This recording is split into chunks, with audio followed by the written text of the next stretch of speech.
Oh, no, no, absolutely. So I run a company in Cranston, Rhode Island, which is a contract design firm. There's 30 people that are electrical engineers or computer scientists, and we do designs for hire. So companies hire us to do electronics and software for them. And I've been an adjunct at Brown for, I don't know, like 20 some odd years, teaching communications and analog stuff and a bunch of other things. I won't bore you with all that. So this is a lecture I gave. Forgive me if it is under your, should I ask where she's back? You're late. Okay. I gave this lecture to a crowd that had people that know nothing about electronics and then people that had PhDs. And so I had to, so if I'm talking a little under you sometimes, please bear with me because that's the lecture. Okay.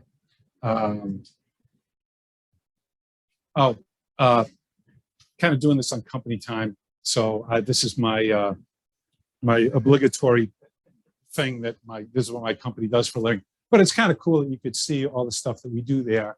And we do about half of what we do in medical devices. At one point, it makes me feel good to do medical devices because I feel like I'm helping people. We do a lot of work with defibrillators. So stuff I've designed literally has saved people's lives. And that makes me feel good about my vocation, right? So you feel like you grow up thinking you want to be a doctor, maybe you want to be an engineer and save people's lives. The doctors don't know how a defibrillator works. Okay. To motivate you to stay in engineering, because it's not an easy vocation.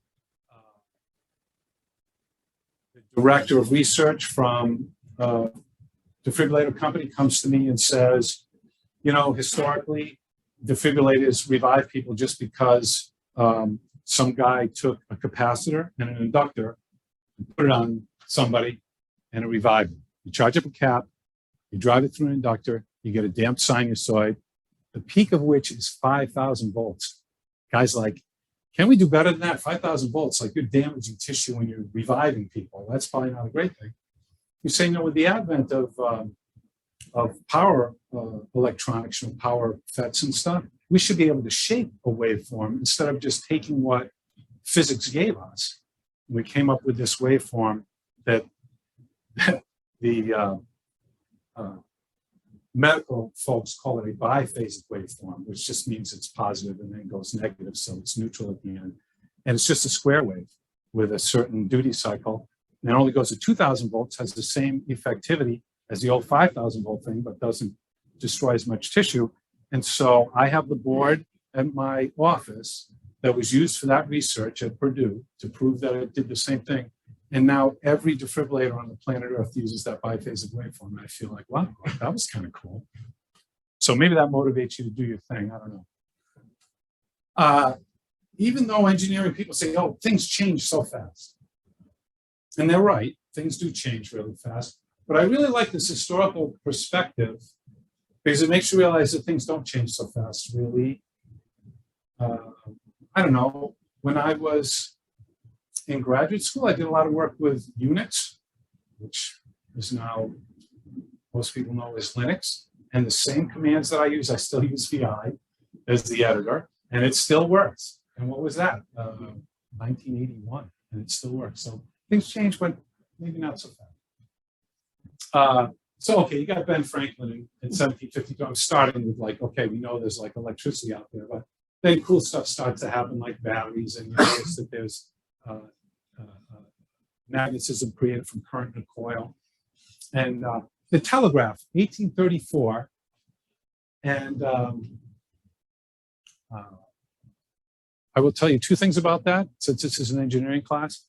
There's two questions I ask people when I interview them. One is transmission line theory, which is related to the telegraph, because they realized that when they pulsed 12 volts at one end, when they got to the other end, it looked like 24 volts. That was weird. And this, obviously, physics is, there are reasons why, and it all has to, it all is something that you should know before you leave here if you're an electrical engineer. even if you learn on your own the basics so that you can deal with an interview. The other thing is what you should be learning in this class. I don't know if you've gotten to it yet, which is metastability. It's the bane of digital electronics. Have you learned about metastability yet? Have we gone there yet? Okay, those are the two things that if you have a problem with your electronics, and it's one of those two things, it's like insidious because it's very hard to find if you allow it. If you allow those problems into your system, they're very hard to ferret out. But if you know about them ahead of time and you prevent them from getting in your system, you win. So you should like write those down and think about it. And it will help you in an interview. So, okay, we go back to the phone. Alexander, but this is, not particularly interesting. It's not an amplified phone. It's just a phone. That's not going very far, right? This is like, to your neighbor's house. It's like an intercom. And then Guglielmo Marconi shipped the short telegraph in 1900. To put this into perspective, my grandfather was born in 1885. So I know I look old, but like from my perspective, this is not old. It shouldn't be old from your point of view. My grandmother and grandfather knew people that were in the Civil War, for those of you that care about American history. It's kind of crazy. This is a very short period of time. So I bring up Guglielmo Marconi only because I used to tell people that I am just like Guglielmo Marconi because I am an engineering bigot. I feel like engineering is so cool. And he was very frustrated that people could use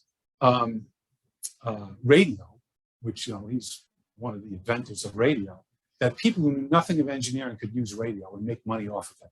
It's like, that kind of bothered him because they don't even know. They're not as cool as engineers. Then I realized he was a fascist and was invited to Mussolini's wedding. And I said, okay, well, wait a minute. Maybe I should learn a little more about history before I say I'm just like somebody, because those attributes do not. I don't subscribe to those things. He didn't go to Mussolini's wedding, but he was invited. He said he was busy. But he did win the Nobel Prize because the wireless obviously saved people's lives in the Titanic. So you can do cool things as an engineer. But the really cool thing was the amplified telephone.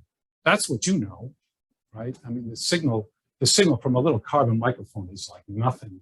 And you need to amplify that. So a guy at Western Electric invented that, and based on vacuum tubes, which kind of like transistors, really.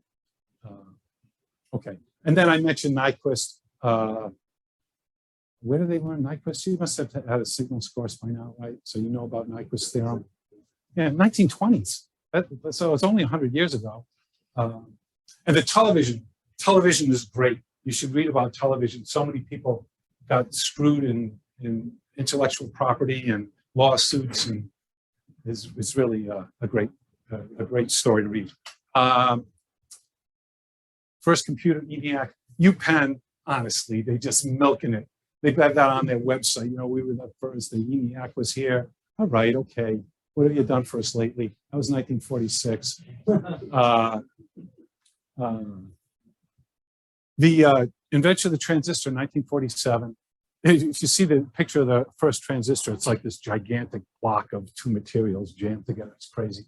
And then, of course, Shannon's theorem, 1948. And then I was born, I highlighted this because I was born in 1958. Don't compute my age. It's not a good thing. The reason I say that that's great is I was born at a wonderful time, right? I was born when the integrated circuit was invented at Texas Instruments by this guy named Jack Kilby. They say the JK flip-flop, which you must have already learned something about in digital class, right? The rumor is that his initials are why it's JK. I don't know if that's real. Nobody knows the truth. But it allowed me in my career, that's the invention of the integrated circuit. So by the time I got to college, it was like 18 years for them to figure it out. Now cool things were happening, and I was like there.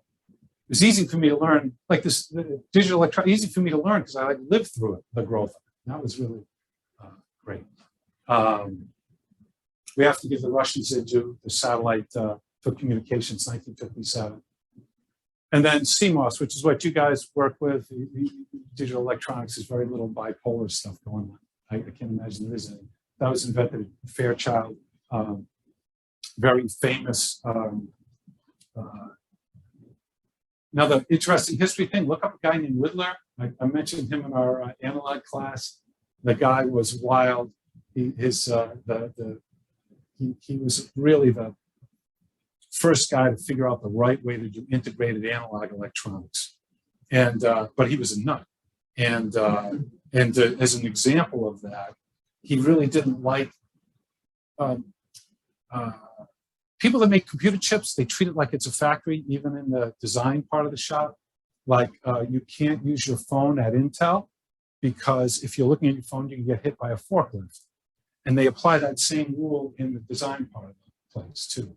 So he had so because it was a foundry, he had a speaker over his desk that had all the, the announcements, and they annoyed him. And he told his boss, like, you got to get rid of the speaker, it's making me crazy. And they're like, yeah, sure, we'll get rid of it.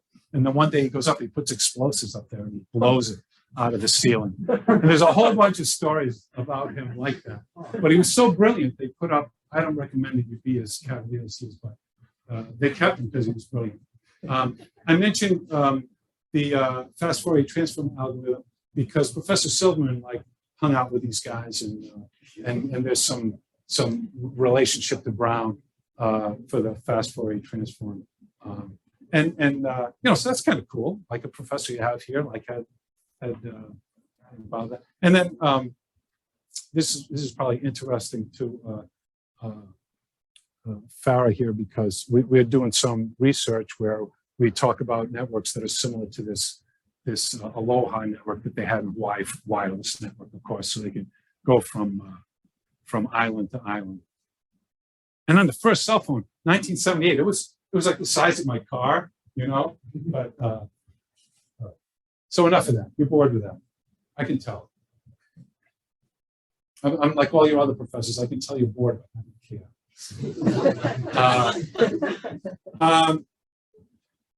Okay, so analog stuff.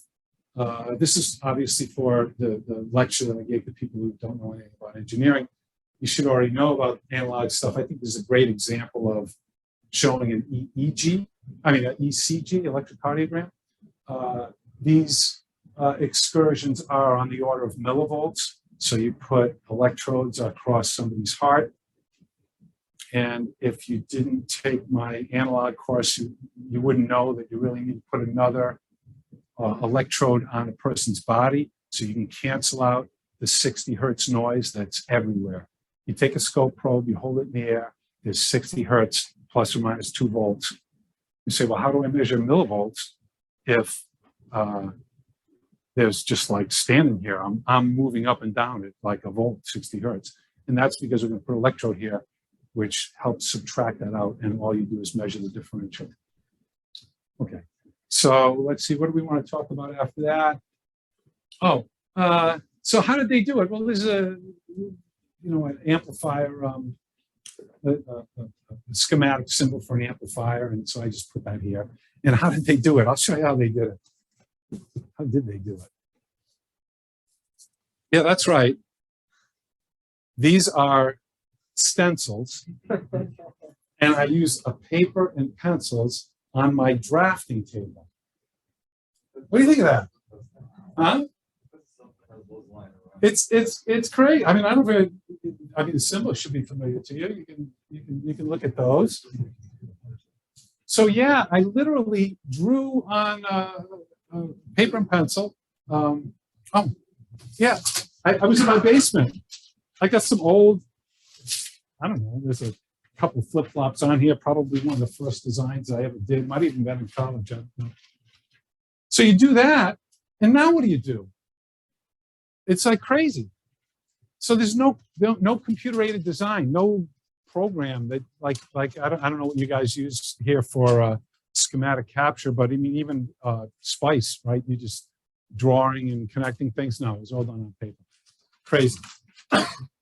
In fact, it was kind of funny where in Prince Lab at one time they had like 30 or 40 drafting tables off to the side because they didn't know what to do with them when they were done. I realized engineering students at Brown were a very theoretical place, which is great. I think it's really important because you are able to grasp things that people from other schools sometimes don't. But was hard for me to be motivated because I didn't see, like, how do people build stuff? Like, I get that the differential equation comes out to be 0, but like, how do I make something? And so I thought I would show you a little bit how that's made. And so in the old days, there was a resistor with leads, which I guess you would still play with your proto boards. And there'd be a circuit board. Do I have one somewhere? Circuit board. There's a circuit board. All it is fiberglass with copper on it. And then you etch away copper to get what you want. You drill holes and you solder the resistor in. And then somebody recognized that I could make something what they call surface mount, which is what this board is, where instead of having wires that go into holes, I'll just have it sit on the top of the board.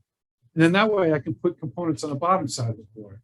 There's no hole that's going to go through and like ruin it for both sides, so to speak. So that was a major change in printed circuit board design, because now I could fit way more stuff on the board.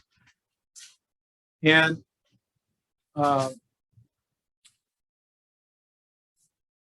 to make these boards, it's kind of funny. People still use the words tape out. Have you heard that? If you make integrated circuits, the engineers say when they're going to produce the files necessary to make the chip, they say we're going to tape out.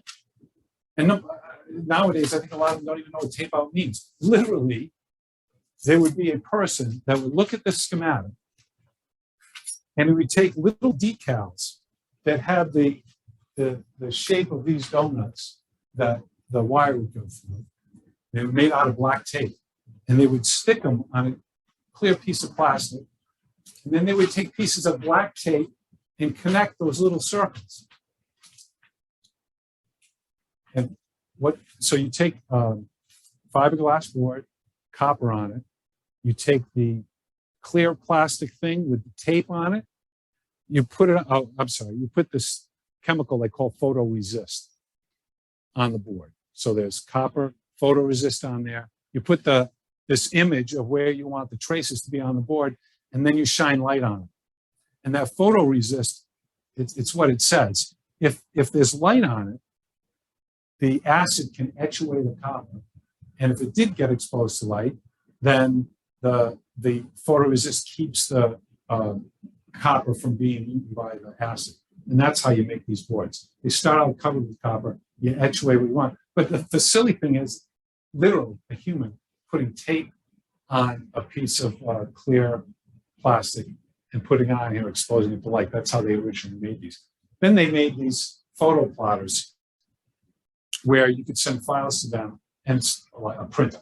You just print out the image and make the circuit boards from that. So even now, when you do your CAD program to lay out circuit boards, you generate these files that are called Gerber files. And that's because the company that made the first proto plotters, the guy's name was Gerber. That's the name of the company, Gerber Scientific. And they invented this thing. It's kind of like PostScript. It's like, take a line width of 10 thousandths of an inch and move from this XY coordinate to that XY coordinate. That's like the language. It's just a list of coordinates. And today they still use this Gerber format. It's kind of crazy. It's been around for, I don't know, 50 years. You're welcome to ask anything you want to ask, by the way. I'm just here to entertain you. If I'm not entertaining, let me know. Oh yeah, so this is the design of the circuit board in CAD. So the red is the top layer, and there is a blue layer that I'm not showing, which is what's going on the bottom. And this is just a silk screen to show you where the component goes. It's literally just like ink on there to show you where the components go. And this is the actual circuit board that was derived from doing this in a CAD program, clicking some buttons, getting the Gerbers, send them to a board house, and they make this. And I don't know if you've seen it, but you can take a look if you're not familiar with these things. Okay, so now I was in Emory. I can't remember. It's Emory Woolley over there. Freshman year, I was in Emory, the room right above the doorway. And I had this ridiculous stereo system. My brother was in the stereo business. And I got this stereo. It was crazy, crazy. I still have these speakers. They're fantastic. This thing, one channel blew up. I have to fix it. It's sitting open in my office. It's been there for 6 months. I still haven't fixed it.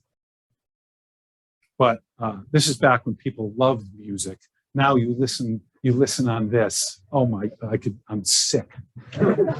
I heard a producer on TV say that they actually increase the bass on songs because they know you guys listen to it on phones. I can't even talk. So there's a photograph of the inside of this. And okay, I did dust it, but all these components, they're gigantic. They're gigantic. This thing is like the size of the top half of my thumb. So you go from this to this. Crazy. What's really great is, I do want to show you. Go back here. Yeah. See how? Yeah. See the dial here, and it goes across. It's silly to you guys. When you turn the dial, this little string, the little string moves. It turns the variable capacitor on your tuner to pick the channel. How do you make a variable capacitor? Anybody want to guess? What's a capacitor? Somebody tell me what a capacitor is. Okay, 2 plates. Great. I could move them further apart, but what if I made them so they had fingers? And I turned them. So when the fingers line up, I get more capacitance, and when I turn them the other way, not so much. And that's not a lot of capacitance. So what about if I put them on a post so there's a whole bunch of these stacked together? Okay, that's what this is connected to. It's awesome. I really hope I can find a few minutes to fix it. I found the schematics online. I was very excited about it. Okay, so so to talk about embedded systems, what does that even mean? It means there's computers and stuff that doesn't look like a computer. Like there's a computer in that thing. There's a computer in my coffee maker has a computer. Come on. So if it's embedded in something, it's an embedded system. There's firmware in there. There's a processor, there's stuff like that. So I could talk about lots of stuff. I could talk about battery technology. That's a whole thing unto itself. The fact that you can get these thin batteries that last the whole day with your phone, it's crazy.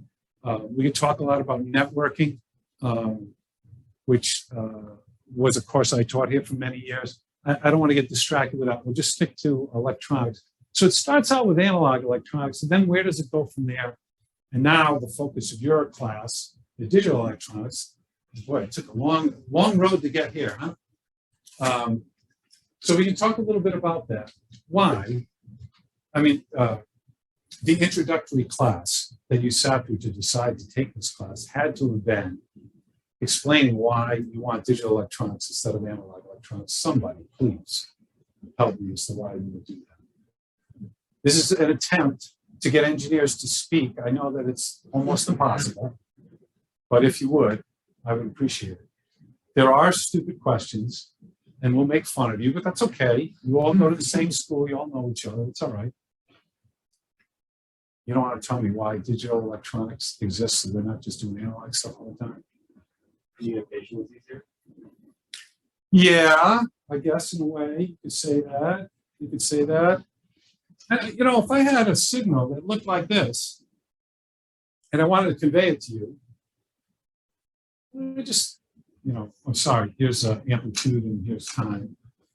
I could just send that as a voltage to you over a wire. That'd be pretty great.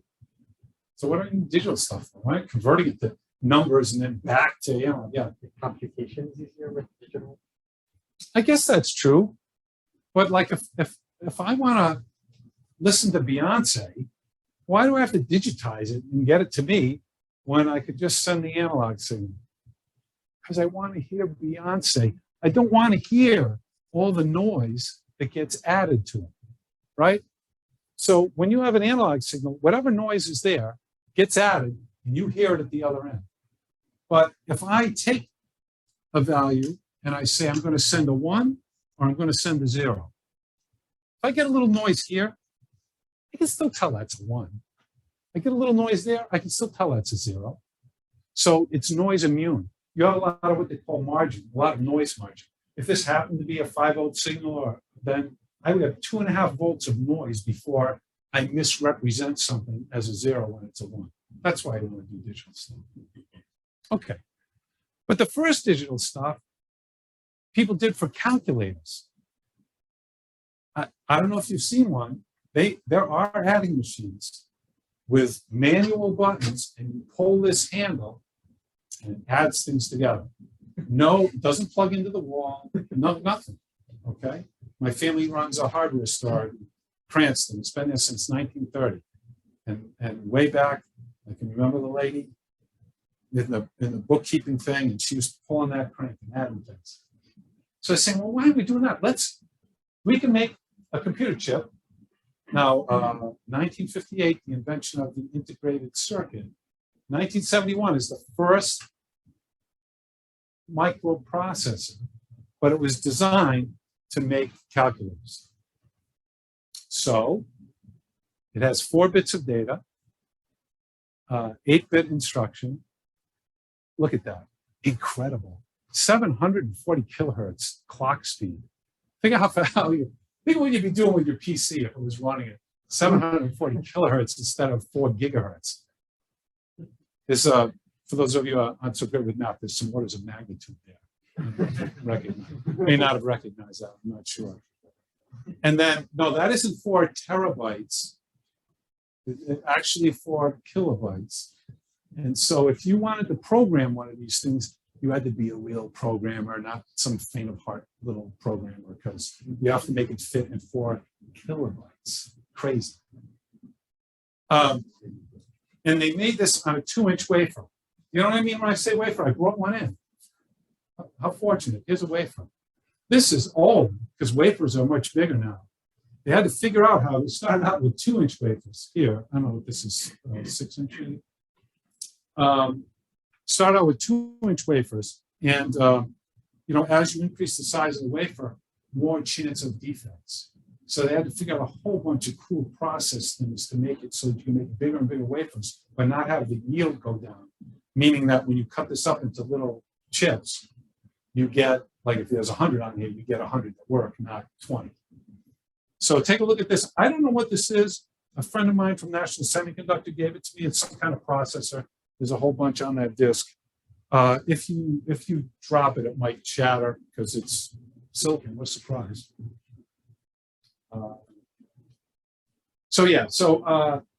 Digital electronics, like you do in logic gates. Have you gotten to a place where you're doing any kind of making an arithmetic logic unit out of chips? I don't know if you do that still, but you know, you can do binary mathematics with logic and throw it into something that has a sequencer, and now you have a microprocessor. And also now we have these programmable arrays of logic gates that you can interconnect them however you want in a tiny chip and do all sorts of crazy stuff. So digital electronics has kind of gone to microprocessors where you have a program that runs it, and then you have this digital logic, which you have a program, but really the program is just telling you the interconnection of the various parts inside that device. And then later we'll talk a little bit about how they get, you know, more and more stuff into the little space. So this book, when I was you, I actually took this class. Who did I take the digital class from? Oh, professor was no longer here. I took the analog class from Professor Patterson. Yeah. no, it was, that's a whole nother story. We'll leave that for another time. But I will tell you, though, that Bill Patterson and I have become very good friends over the years. And he is one of the smartest people I've ever met in my life. And surprisingly, you wouldn't know it from his class, I don't think, because he acts like a hard ass. But I shouldn't have said that. Sorry for the videotaping of my swear word. But he's also an incredibly nice person. But when I took the digital course, this is the book that you use, because this was the only book. There weren't, like now, there's like all these different companies and lots of different. This is, you'll recognize it, all of the 7400 series logic family. TI made it, and here's the book, and it has all the data sheets in it. And I went into my basement, and there's a hardcover book that we used to use. So when I was a practicing engineer, we had a hallway that was like 40 feet long. Both sides of it, all bookshelves, all data sheets. There was no internet. So how do you find out? Like now, you just like click and you find the data sheet. You don't even save it on your hard drive, because I could always find it on the internet. But this is what we used back then. By the way, you should save data sheets, because if you design medical devices and you design a chip in there, and later you find that the medical device didn't work the way it was supposed to, you want to go back to the original data sheet to show that you designed it properly, as opposed to looking on the web, because the web is an updated version that the company may have hid some problems in the original design. Or whatever. So you want to keep the data sheets as a word to the wise, I suppose. Okay. We're trying to find the data sheet for the actual chips for this class. Oh yeah, it'll be. It's 400. Oh, that's the very. Oh, it's right. Very first. Go very early in. You're way too deep. Way too deep. So see, they show you at the beginning. There's like a little picture of each chip logically, and then when you get past that, they have the data sheets. Yeah. Let's see what's we got next. Yeah, I don't think I need to teach you this, right? You already did this. But for the general lecture that I give, I kind of have to explain to them what digital logic is. So TI came out with that first 4-bit processor that basically you just add and subtract. And then in 1974, Motorola came out with this thing, the 6800. And the reason I put this up here is it is kind of representative of microprocessors in those days. You know the difference between a microprocessor and a microcontroller? Anybody? There was a big distinction back in ancient times. A microprocessor was to do computations generally, and a microcontroller was like a lesser capable processor, but it had other kinds of controllers in the same chip. Like it would have a serial port in it also, And so the microcontroller was intended to control things. So it had interfaces to control things, GPIOs and things. And then this guy was basically for computation. I shouldn't say GPIOs. Back then, it was either an input or an output. You couldn't configure it. That's just what it is. I also bring this up because I worked for a division of Motorola, and in 1982 they came out with the 6809, which was like the faster version of this thing. I mean, 2 megahertz. I think that thing worked at 8, and it was for this big communication system that we were designing. So I put this up because it's I have a warm spot in my heart for it. The first job I got, they asked me to design a floppy disk controller. This is when the floppy disks were 8 inches, and they literally were floppy. Like if you shook it, it would wave because it was just like vinyl with magnetized vinyl in a cardboard sheet, and you'd shove it in. So they wanted me to design a floppy disk controller, and these things weren't capable enough. So I used this what they call a bit slice processor because I needed wider word sizes and I needed to run faster. So these were 4-bit computation engines that you would put in parallel to make 8, 12, 16-bit words. And it could run at 60 megahertz, and that's what allowed us to make this floppy disk controller. And then I'm just listing one of the Texas Instruments with this TMS 180.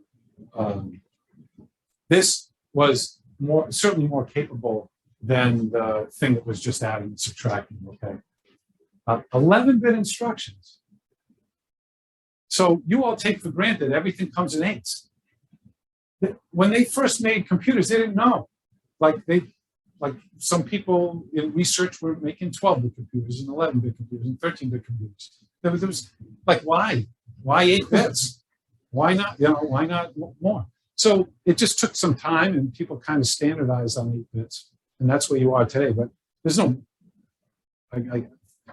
theory-wise reason why. It's just kind of become the norm. And then you know this, right? Everybody knows the fun fact. The people who aren't engineers really love the fun facts. They think that, like, the nibble is really, boy, that nibble is really great. This 6800, so I actually have the manual. I found it in my basement for that 6800. And so I'm moving out of my house. 35 years. It's been 35 years. I found my middle school yearbook. It's like, what am I doing with that? So here's the part of this data sheet that talks about the 6800. Clock rates as high as 1 megahertz. Wow. Okay.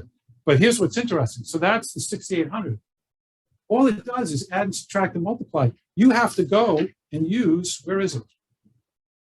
The asynchronous communications interface adapter. This chip gave you the ability to have a serial port. That chip had to go with the processor so you can have a serial port. There's another thing, so you can have input and output. They have the, what was it, PIA, peripheral interface adapter or something, another chip that you had to put in there. So in order to make a system like you have today that's on the head of a pin, you had to have like 5 different chips. And yeah, this is back in the day when chips were chips. Look at the size of that thing. This is an 8451 is a derivative of a 8080 processor that Intel was pretty big at. And then well, we'll talk more about this. I'm good on time, great. You can ask questions. It wouldn't bother me. We're going to get to that. We're going to get to that. That's a secret problem. Did you guys talk about Moore's Law? Do I need to do this? Yeah. This is just crazy. This is what I'm saying about the compression of time. You had that little stupid Intel thing that could add and subtract. And here you are up here like a Qualcomm Snapdragon. It's mind-boggling. It's really mind-boggling. But I don't want to scare you. The stuff you're learning in this class was valid to figure out how to do this. And here you are, I don't know, 50 years later, and it's still valid to figure this out. So, yeah, things change a lot, but they don't. Oh, I love this. So when I worked here for the computer science department, there was this company, there were 2 companies that were competing that for the workstation space. Back then, the PCs had character-based interfaces. There was no mouse, there was no graphics, you type stuff out, okay? And these 2 companies came up with graphics workstations. They were bigger than a college refrigerator with a monitor on it. And Andy Van Dam, Professor Van Dam of the Computer Science Department, had this great idea. We're going to put 30 of these in a lecture hall, and we're going to be the first university to have a graphics-enabled instruction lecture hall.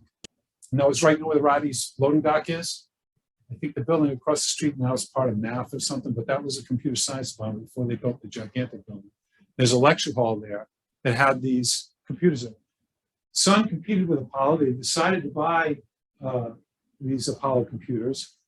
And we had the first ones. I mean, they numbered them in hex. And we had, I don't know, B and C, you know, and I think Apollo had like the first 10. We got like the next one. But this is what's great. This is the price list from 1981. So the first crazy thing is, who's buying a Fortran license for $1,000? That's the first thing. But let's go back to, this is what I love. This is called the Winchester disk. And at 33 megabytes, that disk was a 1.5 feet square by 6 inches deep. And they were charging $10,000 to get 33 megabytes. Oh, back then it was crazy. Back then it was crazy. But now, I mean, it's just stupid. Like I don't know, what I get, a terabyte? I got a 2 terabyte drive for this thing for like $300. And then, of course, you want the expansion memory. Do you know what ERCC is? Have you learned that yet? It's error correction. We add some extra bits so that you can fix the mistakes. Why? Because the process wasn't so great and you got more bit errors than you'd like back then. Things have improved certainly. And this thing, I wrote a driver for this. This is an Ethernet adapter, which now you buy for like $15 or $10. That was $2,000, wow. And it was pretty good. It was pretty good. Yeah. But Brown was groundbreaking in I don't want to use the word steal, but like Microsoft and Apple with the mouse and user interfaces and all that stuff. A lot of that was developed here in the computer science department. All right, so we talked a little bit about processors, but now how about programmable logic? Originally, they have fuses in them to decide what connects to what. And you write a program that blows the fuses, and now that device has that connectivity inside it for the rest of all the time.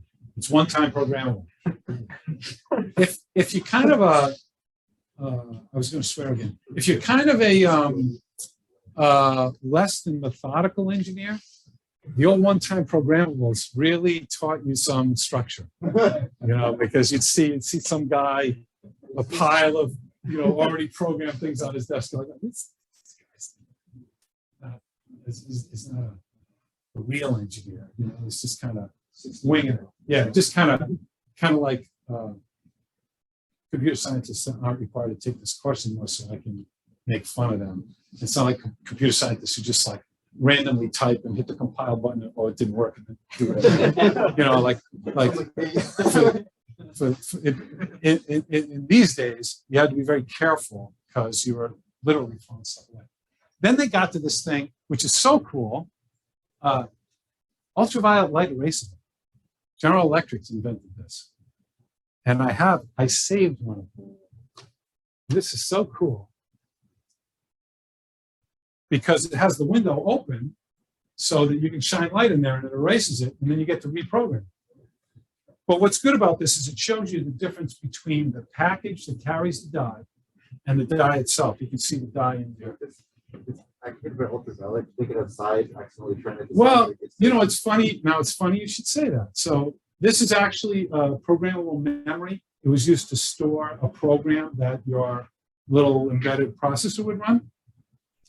And part of the process when they would, in the factory, program these, they call it a gang programmer because you could put like 8, 10 chips in there and program them all at once. And then you'd put an opaque label over the clear glass because it's true. If you left it and somehow light got inside the device, it would eventually erase itself. Yeah. Run outside. Yeah. Oh, so then the other thing you'd have on your desk was this little this little box with a drawer, and you take it out and you put your chip in it and you shove it back in and you turn the dial and it would put ultraviolet light for 8 minutes or whatever it is to program to race. So what are you programming? Well, you've got this, I don't know if you can see, you know, there's like a bunch of AND gates and OR gates and an interconnect, and you can decide what combination of logic you want. So Carnot maps, I guess you're doing that sort of thing, right? You're trying to figure out how to put ands and ors together in order to get the logic result that you want. Well, they made these programs that made it so, like, it's good for you to know Carnot maps, but very quickly people wrote programs that took care of that. You say, I want this input to be dependent on these other inputs and give me this output. And it would figure out what fuses to blow or what memory to program so that you would get that function out of this. So you'd have these boards with a processor, a whole bunch of these 16L8 guys, and 16L8 gave you an idea of how many inputs and how many outputs the device had, and you can configure the inside of it to do whatever you want to do. So those are the very first ones, and a board might have 10, 15 of these, so that you wouldn't have so many of the individual 7100 series logic chips like you guys have. And then they got more advanced. You put a lot more stuff in it, and now your marketing people go, ooh, it's a complex PLD now. We're going to sell it as a complex PLD. Started calling it a CPLD. Doesn't mean anything, though. It's just more of that in a smaller space. And they have come up with a field programmable gate array, which is similar, except the blocks that they have on each output are way more complicated and have a lot more stuff in them. They have flip-flops in them and all sorts of stuff, so you can have registers. So they call these blocks that have lots of stuff in them configurable logic blocks, and you can interconnect them and configure them and do crazy stuff in those. All right, we're still doing good for time. This is great. So now you got to decide, like, like if you get a job and your boss says, I want you to, oh, by the way, this is what's great about being an engineer. You will get a job. In all seriousness, and these guys have heard my lecture, engineering is very hard. And if you're not an engineer, you don't understand it. So I'm here to tell you, I did not like school because it was very hard. And in fact, I told people I would never go back to school again, which is like ended up ridiculous because I didn't get a PhD. But I didn't like school. But then when I got out and I got a job and I started designing stuff and seeing things work, it's like that really satisfied me. So if you're one of those people that you feel like this is a struggle and it's hard, it is. You should make no bones about it. And you should be very proud of yourself getting through this and getting a degree. And I didn't like school, but I loved my job. I've been doing it for, well, since 1980. And I could retire, but I'm not. Because I'd be doing this for fun if people want to pay me. So I'm sorry. Yeah, exactly. So so if you're finding that engineering is hard and you're struggling, if you're really struggling, see somebody. Nothing's worth freaking out over. But aside from worrying about your mental health, it's worth sticking through it, because in the end, at least for me, love the job, love the technology. I am an engineering bigot, but I'm not like Guglielmo Marconi. So for my toaster, I'm not putting a Snapdragon in. I mean, you know, we've got to put some little crappy processor in that costs. We the air conditioner or window air conditioner or dehumidifier, you see the wall plug is kind of big. You're like, why is that wall plug big? It's to protect you from getting electrocuted. And inside there is a processor. And if you buy them in the millions, they sell millions of air conditioners. If you buy them in the millions, it's less than $1 a piece. There's a little computer in there. It's pretty incredible. You know, I got time. One of the best jobs I did So with other engineers in my office, it's like I'm doing everything. They wanted to do an arc fault interrupter. So there's circuit breakers for these things, but people say, you know, a lot of fires are caused because there's an arc, and if the arc happens in a certain way, the thermal circuit breaker protection that you normally have will still let it arc, and it'll cause a fire. So they want to have these arc fault interrupters, which within the last 10 years, they now require in all homes in the United States before they do. So customer says, I want to put an arc fault interrupter in the air conditioner plug. So we look up how people do it, and you're like, oh, this is easy.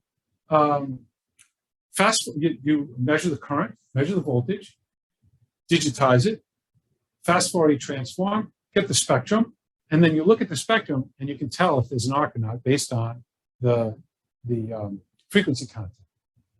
Because it's supposed to be 60 hertz, right? And you've seen these high frequency things.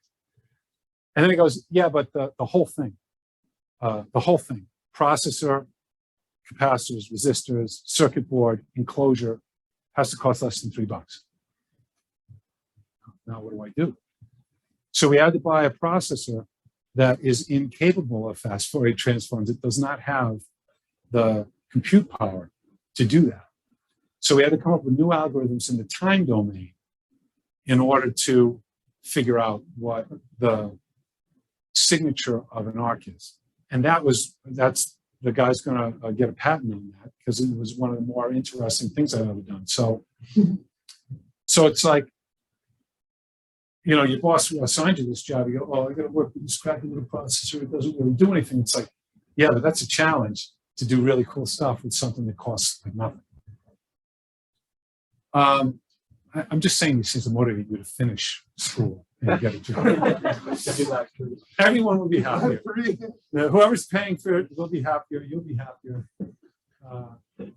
Okay, and then, but now as things have, you know, as they've made microcomputers more capable, you can put Linux on stuff, and there's a lot of devices that are inside of things that aren't computers that run Linux. You'd be very surprised. Any device that you turn on, like some of the test equipment in the lab, and it takes a long time to boot up. It's like because it's got Linux in it, and right. You know, and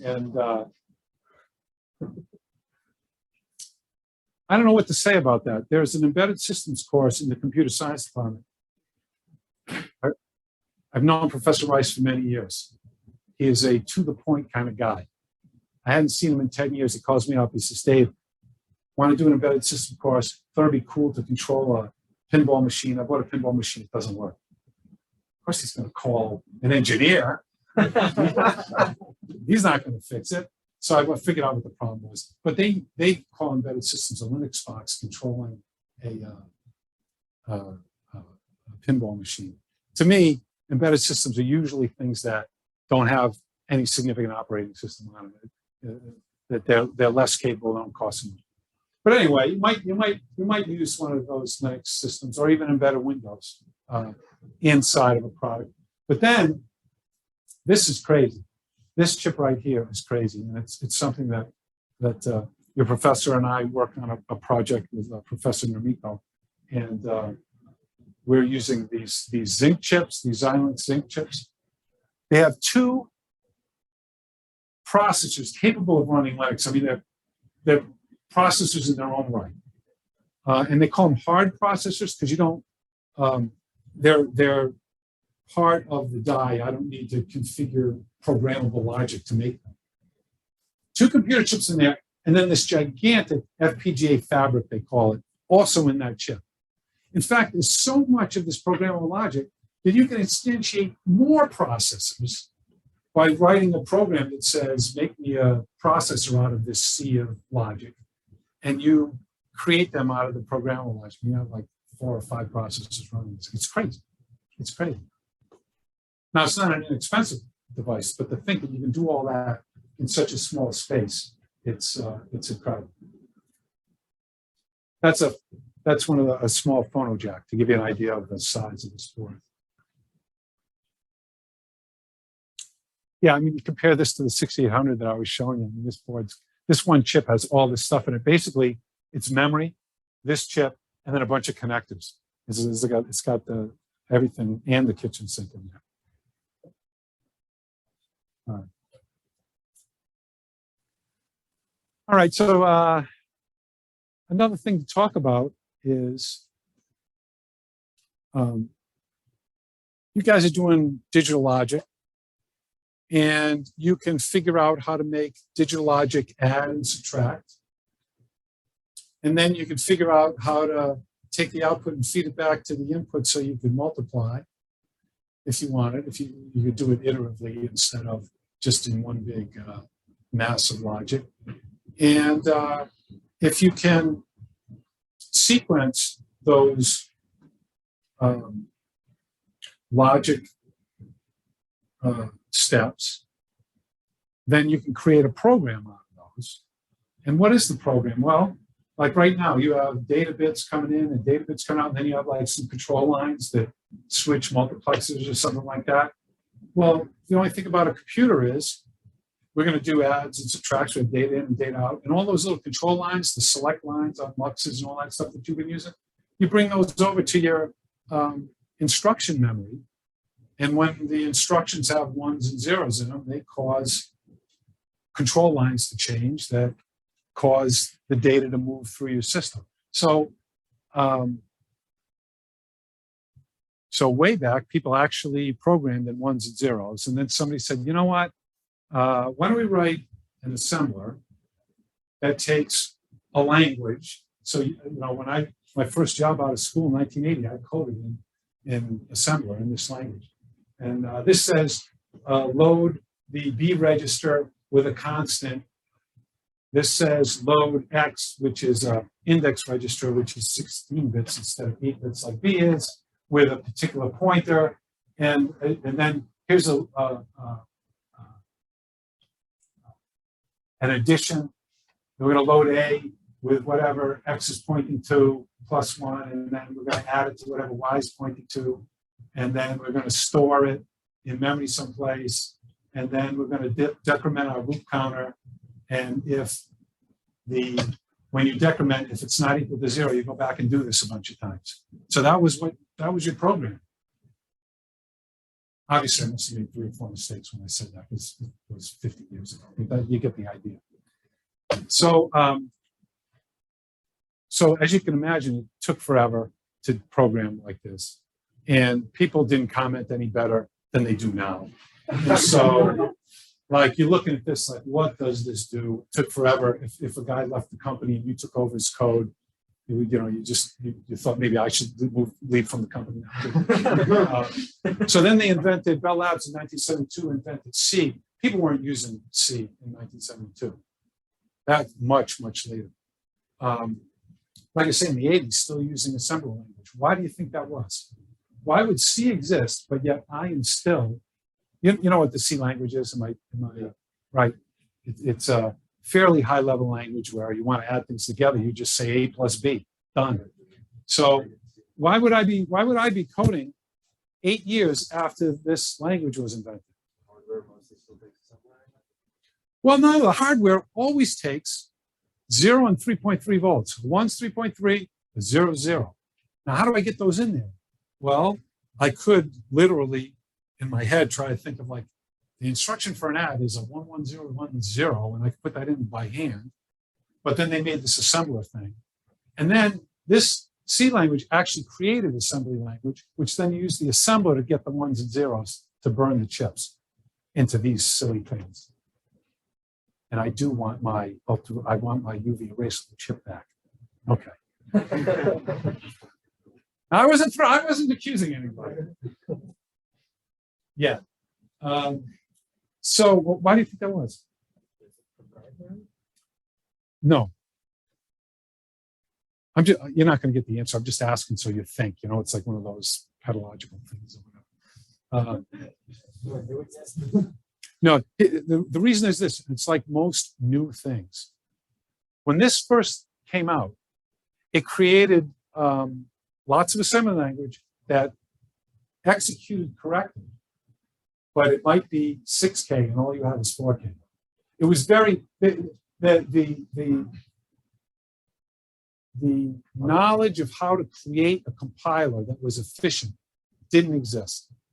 So you would still code by hand because you could code stuff in a tight loop, and this thing would like be terrible. So then eventually the C compiler got good enough that I'm like, I'm never writing this somewhere again. Why would I do that? And then you have this. This is why you want to be like a thinking engineer. You want to be like a Brown engineer. That there is a point at which you do a test and you compare to see if it's better than you could do or not, and then you decide, okay, I'm giving up. I'm going to give it to the compiler. But you have these. It's just like audio files. You have these old engineers. Oh, I can do better than the program. It's like, you know, at some point, why don't you analyze it? It's like these audio files that think if they have a gold-plated wire, the music sounds better. Let's be a little scientific. And then now, I contend, I have people that disagree with me, but I think a good computer or electrical engineer can be a great programmer, because when you design logic, you think as objects.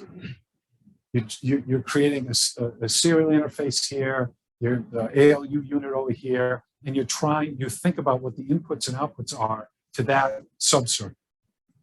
Well, that's what object-oriented programming is. It took the computer scientists 20 years to figure out what electrical engineers always knew, which is break everything into pieces, describe what the interface is, and don't have them interact if you can help it. Well, that's object-oriented programming. It was electrical engineering, but it's object-oriented programming. So if you were a good C programmer, that's how you would code.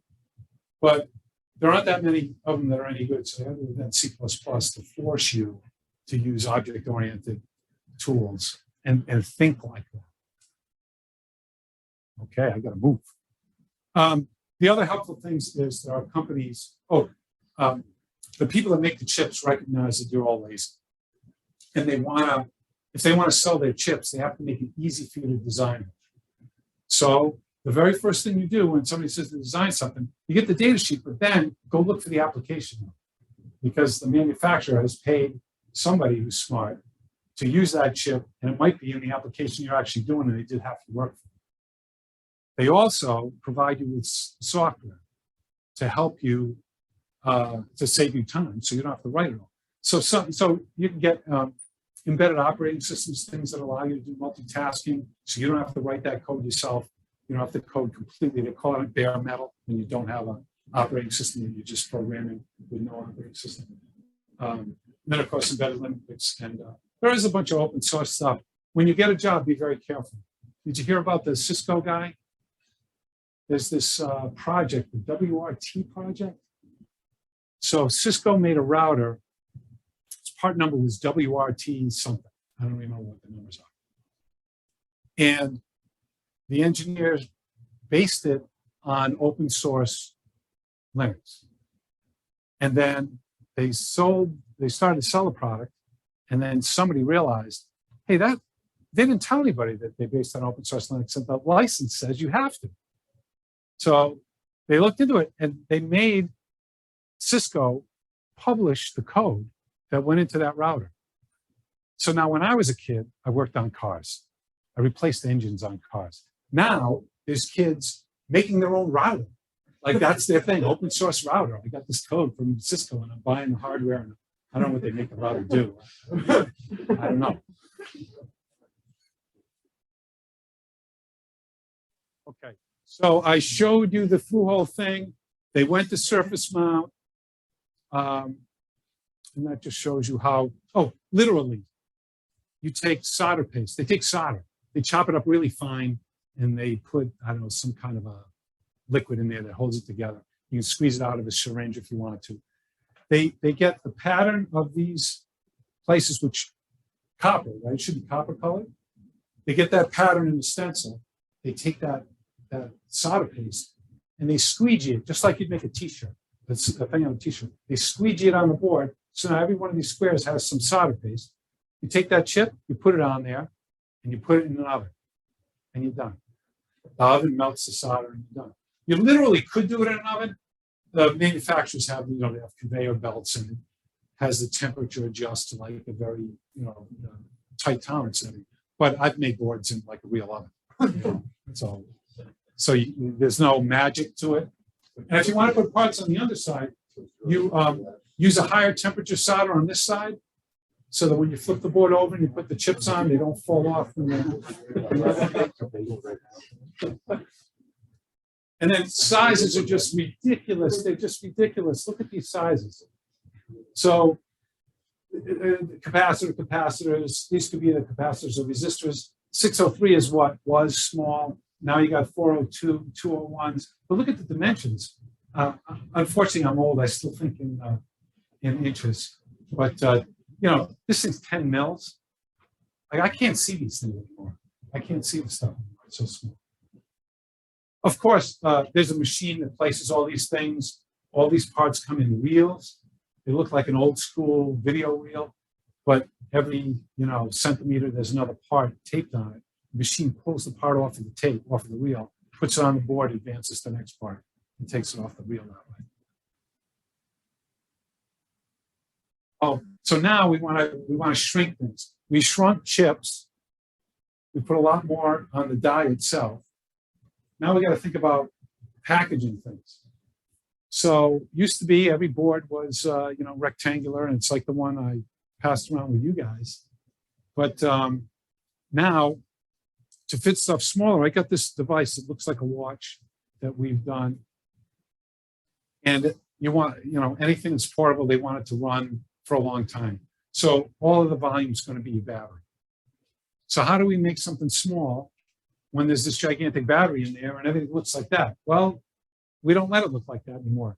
You do this rigid flex thing where these pieces here, this cross piece, this piece, is flexible. So you can see here, you can fold it up. This origami thing, which is a circuit board, folds up around the battery. And you use the same CAD tools to do this layout, except you have to tell the manufacturer which pieces are rigid, which ones are flexible. And there's extra design rules because you don't want the traces on the flex to crack. And then all that crazy kind of stuff, you want to use the third dimension because you started out with just a two-dimensional board. You want to stack things. Even the chip manufacturers are getting into that game where they're drilling tiny little holes in chips and stacking them on top of each other in order to go like in a third dimension so they can put more stuff in a smaller space. So that's what these drawings are showing you what they're doing, stacking the die. And then the question is, where are we going from here, right? I showed you the chip that's as big as a compact car is where we started. And then we got down to tiny chips, and then we got down to circuit boards where you can put more stuff on them and fold them up. So where's it going? And I just thought I'd put there might be a familiar name or two here, if I'm not mistaken, the dean and Professor Namico and your professor here. And their research is to implant small chips, hopefully in the human brain at some point. I mean, there's just you start off with rats, and it's like the idea of a wireless charger, right? So we don't want to put a battery in your skull. That would be kind of unpleasant if something went wrong. Lithium's not a good thing, and I mean it's good for something. So let's not put it in your body if we can help it. So we'll put a chip in there, we'll put a little coil in it, and we'll inductively pass energy to it so it can power up and then report back to you information. Okay. So it's just like RFID stuff. I don't know if you're familiar with that. So where's it going? I don't know. I show this to my kids because one of them's an architect, so she doesn't know anything about engineering. I'm like, is this okay for like a classroom of people who don't know stuff? And she goes, Oh, yeah, it's all good, except, that last slide. Thank God they can't, obviously they put that in a syringe because, everybody's all freaked out about, there are some, I don't want to get into politics, but there's some people on what I would say the fringe of politics who think that maybe the government's going to put a chip in us somehow. And so she's jokingly saying, well, of course, these chips won't fit in this syringe. They can say, well, actually, yeah, they can't fit in the syringe, but what they do is so insignificant. Like if you wanted to get the results of one neuron in my head, like, go ahead, please. And then you'd have to come close enough to inductively charge it. And like, let's not get crazy. But it is like a really good, it is a really good, like, it's a really cool thing to think that you can make something like really small. It does something useful like that. I mean, everything is shrinking down into these ICs. So that's the end of the talk.